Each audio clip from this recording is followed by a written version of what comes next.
Bonjour Élodie Menant, Bonjour. nous sommes au Théâtre du Roi René où vous présentez une pièce qui s'intitule « Je ne cours pas, je vole » et c'est un texte que vous avez écrit. Alors, qu'est-ce que ce titre évoque en fait, cette course et cet envol?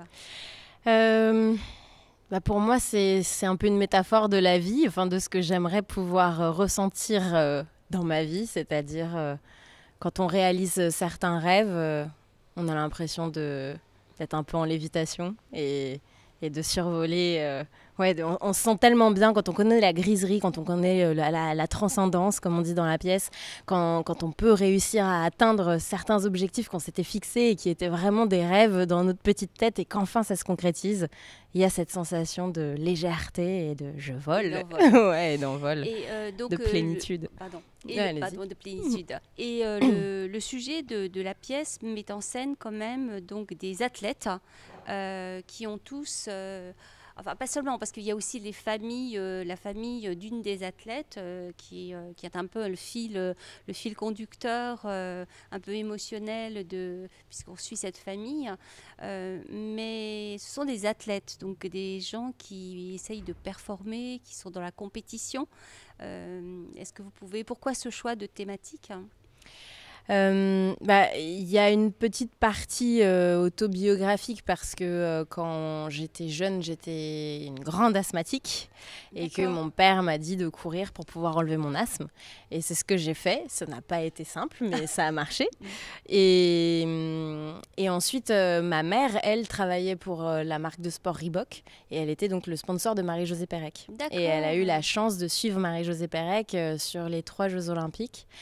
Et donc moi, j'ai rencontré Marie-Jo aussi et j'ai pu être dans cette admiration de cette athlète et découvrir aussi ce que représentait un stade rempli, l'ambiance d'un stade et de pouvoir ressentir, ce que je dis souvent, c'est une forme d'absurdité parce qu'ils passent vraiment leur vie à vouloir gagner des centièmes de seconde sur certaines disciplines.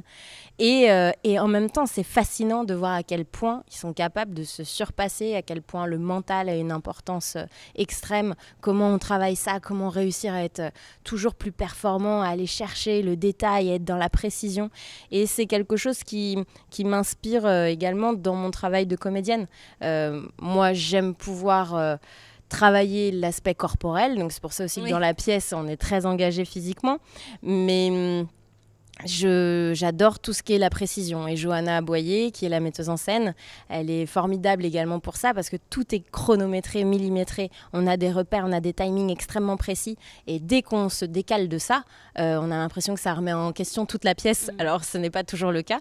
Mais comme un sportif de haut niveau, j'avais lu, par exemple, un livre d'Amaury Levaux, qui était donc nageur et qui expliquait qu'il avait raté un départ parce qu'à un moment, en se rendant à la piscine, il s'est retrouvé avec une barrière qu'il a juste fallu contourner. Mais le fait de contourner sa barrière, ça l'a déconcentré. Ah oui.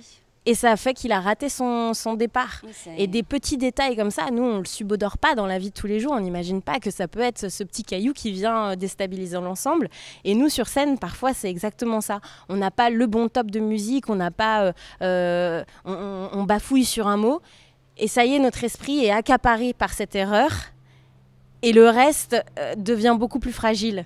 Et c'est étonnant de le vivre à chaque fois et on se sent mis en danger à chaque instant. Et c'est pour ça que tout ça m'intéresse. Et de toute façon, je pense qu'on soit acteur, mais dans la vie de n'importe quelle personne, dès qu'on a une passion, il y a souvent une recherche d'exigence, de rigueur.